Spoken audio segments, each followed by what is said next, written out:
ሰላም ጤና ይስጥልኝ የማዕድ ቤተሰቦች በያላችሁበት የዓለም ዳርቻ አክብሮታዊ ሰላምታ ይድረሳችሁ እያልኩኝ ዛሬ የምንነጋገረው በቅጡ ያልተዘመረለት አንዳንዶች ሲያዩት ስለሚሸሹት ሌሎች ደግሞ እንደ ወርቅ ስለሚወዱት የበጉበት ነው።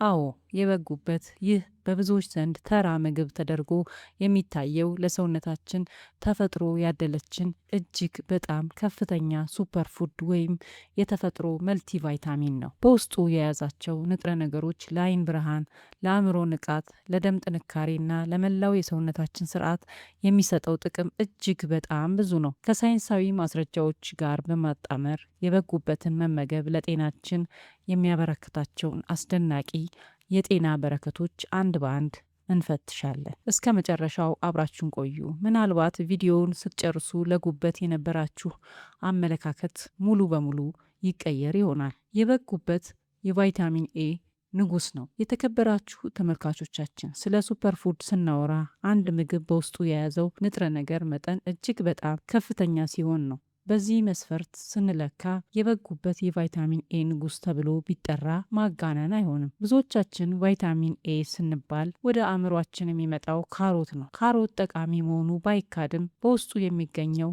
ቤታ ካሮቲን የሚባል የቫይታሚን ኤ ቅድመ ቅርጽ ነው። ሰውነታችን ይህ ቤታ ካሮቲን ወደ ንጹህ ቫይታሚን ኤ ሪትኖል ለመቀየር ስራ መስራት ይጠበቅበታል። የበግ ጉበት ልዩ የሚያደርገው ግን በጉበት ውስጥ የሚገኘው ቫይታሚን ኤ ሰውነታችንን በቀጥታ ሊጠቀምበት የሚችለው ንጹህና ኃይለኛ ሪትኖል ነው። ይህ ማለት ሰውነታችን ምንም አይነት የመቀየር ሂደት ሳያስፈልገው በቀጥታ ይመጠዋል። አንድ ጊዜ ብቻ 100 ግራም የበግ ጉበት ብንመገብ ሰውነታችን ለአንድ ቀን ከሚያስፈልገው የቫይታሚን ኤ መጠን በብዙ ሺህ እጥፍ በላይ ልናገኝ እንችላለን። ቫይታሚን ኤ ለአይናችን ጤንነት ቁልፍ ነው። በተለይ በጨለማ ወይም በደብዛዛ ብርሃን ውስጥ የማየትን ችሎታችንን ያጎለብታል። የሰውነታችንን በሽታ የመከላከል ስርዓት ያጎለብታል። የሰውነታችንን የመጀመሪያ የመከላከያ መስመሮች ለምሳሌ የቆዳችንን፣ የሳምባችንና የአንጀታችንን ሽፋን ጤንነት ይጠብቃል። እነዚህ መስመሮች ጀርሞች እና ቫይረሶች በቀላሉ ወደ ሰውነታችን እንዳይገቡ ያግዳሉ። በተጨማሪም ኢንፌክሽን የሚዋጉት ነጭ የደም ሴሎች በማምረትና በማጠናከር ወሳኝ ሚና ይጫወታል። የቆዳ ውበትና የህዋሳት እድሳት ጤናማ ወጣት የሚመስል ቆዳ እንዲኖረን የህዋሳትን እድሳት አስፈላጊ ነው። ቫይታሚን ኤ የቆዳ ህዋሳትን በፍጥነት እንዲያድጉና እንዲተኩ በማድረግ የቆዳን ልስላሴና ጤንነት ይጠብቃል። ብጉርና ሌሎች የቆዳ ችግሮችን ለመከላከል ይረዳል። የበግ ጉበት እጅግ በጣም የበለጸገ የቢ ቫይታሚኖች ስብስብ በተለይም የቫይታሚን ቢ12 ምንጭ ነው። ቫይታሚኖች ቢ የሰውነታችን የኃይል ማመንጫ ጣቢያዎች ናቸው። የምንመገበው ምግብ ወደ ነዳጅነት ማለትም ወደ ኃይል በመቀየር ሂደት ውስጥ ቁልፍ ሚና ይጫወታሉ። የበግ ጉበት በውስጡ እነዚህን ወሳኝ ቢ ቫይታሚኖች በከፍተኛ መጠን ይዟል። የነርቭ ስርዓት ጤንነት የነርቭ ሴሎቻችንን የሚሸፍነው ማይሊን የተባለው ንጥረ ነገር በመፍጠር የአእምሮ መልእክቶችን በፍጥነት በትክክል እንዲተላለፉ ያደርጋል። የቢ12 እጥረት የመርሳት፣ የትኩረት ማጣትና የነርቭ መጎዳት ምልክቶችን ሊያስከትል ይችላል። ፎሌት በተለይ ለነፍሰ ጡር ሴቶች እጅግ አስፈላጊ የሆነ ቫይታሚን ነው። የጽንሱን አእምሮና የአከርካሪ አጥንት ጤናማ እድገት ያረጋግጣል። በተጨማሪም ለሴል እድገትና ለዲኤንኤን ምስረታ ወሳኝ ነው። ቫይታሚን ቢ2 ይህን ቫይታሚን እንዲሁ ለኃይል ምርትና ለሴል ተግባራት አስፈላጊ ነው። ኒያሲን ቫይታሚን ቢ3 ለምግብ መፈጨትና ለቆዳ ጤንነትና ለነርቭ ተግባራት ይረዳል። የበግ ጉበትን መመገብ ማለት እነዚህን ሁሉ የቢ ቫይታሚን አይነቶች በአንድ ላይ እንደ መውሰድ ነው። ይህ ደግሞ ቀኑን ሙሉ ኃይል ያለው ንቁ አእምሮ ያለውና የተረጋጋ ስሜት ያለው ሰው እንድንሆን ይረዳናል። በዓለማችን ላይ በሚሊዮን የሚቆጠሩ ሰዎች የሚያጠቃው የደም ማነስ አይረን ዴፊሽንሲ አኒሚያ ነው። ምልክቶቹም ከፍተኛ ድካም፣ የትንፋሽ ማጠር፣ ራስ ምታት፣ የልብ ምት መፍጠን እና የፀጉር መነቃቀል ያካትታል። ይህ ችግር በተለይ በሴቶች፣ በህፃናት። የዚህ ችግር መፍትሄ ብረት የያዙ ምግቦችን መመገብ ነው። ነገር ግን ሁሉም የብረት አይነቶች እኩል አይደሉም። ሁለት አይነት የብረት አይነቶች አሉ። ሂም አይረን በእንስሳት ተዋጽኦች ውስጥ የሚገኝ ሲሆን በሰውነታችን እጅግ በቀላሉና በፍጥነት የሚመጠጥ የብረት አይነት ነው። ኖን ሂም አይረን በእጽዋት ለምሳሌ ጎመን፣ ምስር ውስጥ የሚገኝ ሲሆን ሰውነታችን ይህንን ለመምጠጥ ይቸገራል። የመምጠጥ መጠኑም አነስተኛ ነው።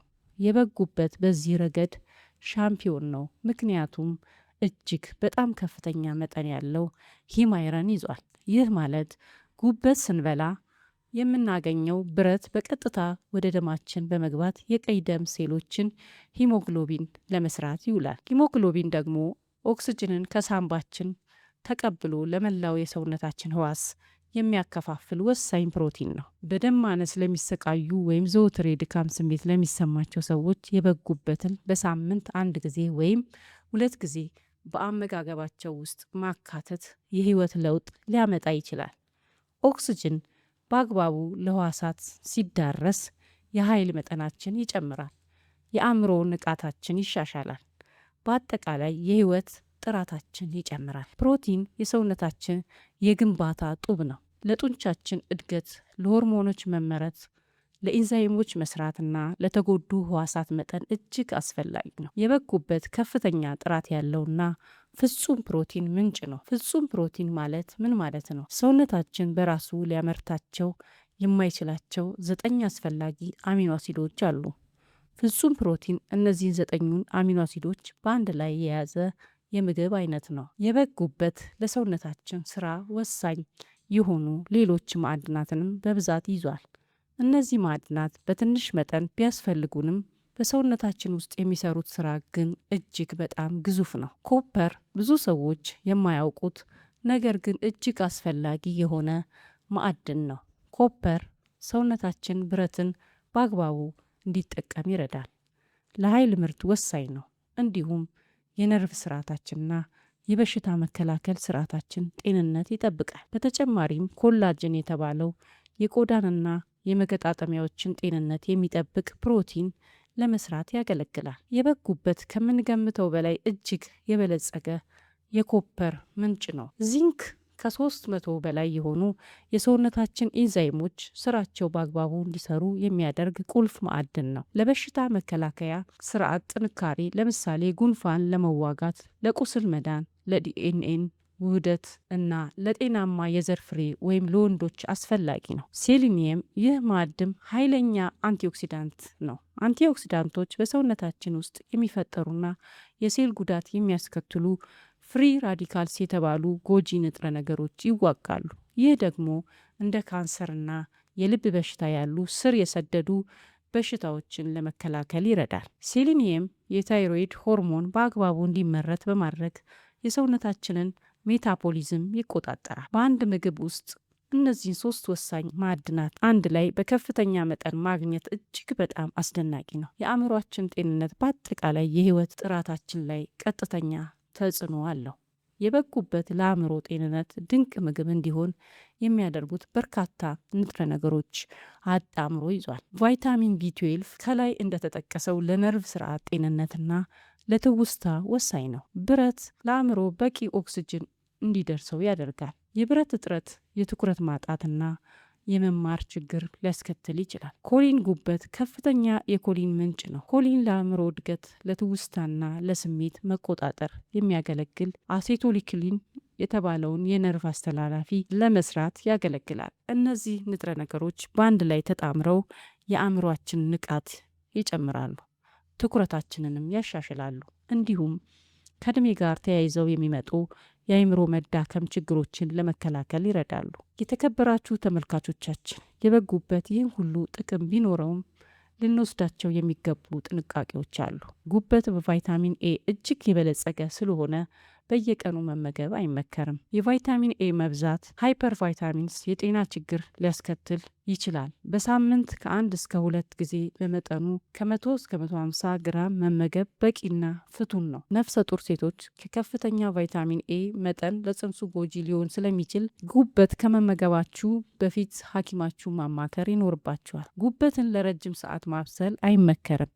የያዛቸውን ማዕድናት ያሳጠዋል። ጥሬውን አሊያም ትንሽ በሽንኩርትና በቅመማ ቅመም ለብ ለብ አድርጎ መመገብ ይመከራል። ይህ ቪዲዮ ከወደዳችሁት ላይክ አድርጉት። ቪዲዮ ጠቃሚ ሆነው ካገኙት ለወዳጅ ዘመዶ ያጋሩት። የማዕድ ቤተሰብ ካልሆኑ ሰብስክራይብ በማድረግ የነገ ወዳጅነቶ ዛሬ መስርቱ። በቤታችሁ ሞክራችሁት ያገኛችሁትን ውጤት በኮሜንት መስጫ ላይ እንደምታጋሩኝ ተስፋ አደርጋለሁ።